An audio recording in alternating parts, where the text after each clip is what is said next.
மும்பை, கோவா போன்ற நகரங்களில் இருப்பது போல மிக சகஜமாக சிந்தட்டிக் ட்ரக்ஸு புழக்கத்தில் தமிழகத்துக்கு வந்துவிட்டது. நமக்கு தெரியல, அந்த ஏரியா பக்கத்து போகாதனால தெரியல. எப்போ இந்த புழக்கம் அதிகரிக்கிறது என்றால், எனக்கு தெரிஞ்ச ஒரு 20-25 வருடங்களுக்கு முன்னால் பெரிய பார் என்று சொன்னீர்கள் என்றால் இந்த தாஜ் ஹோட்டலு, நட்சத்திர ஹோட்டலில் 20 வருஷத்துக்கு முன்னாடி ஒரு 5-6 ஹோட்டல் தான் இருக்கும் சென்னையில்.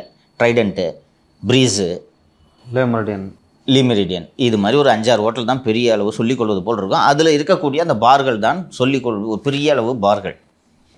இன்றைக்கி நீங்கள் பார்த்துருப்பீங்க, இந்த பஞ்சாயத்து தொடங்கிய லார்ட் ஆஃப் த ட்ரிங்க்ஸ் போல் சென்னையில் ஏகப்பட்ட பணக்கார பார்கள் இருக்குது. ஷேக் மத் ஒரு பார், நம்ம ஏற்கனவே அப்போவே பேசணும், ஞாபகம் இருக்கும். ஷேக் மத்தில் மேலே ஒரு தனியார் ரூம் இருக்கும், அந்த ரூமில் ட்ரக் கன்சம்ஷன் நடக்குது அப்படின்ட்டு நம்ம அப்போவே பேசணும்.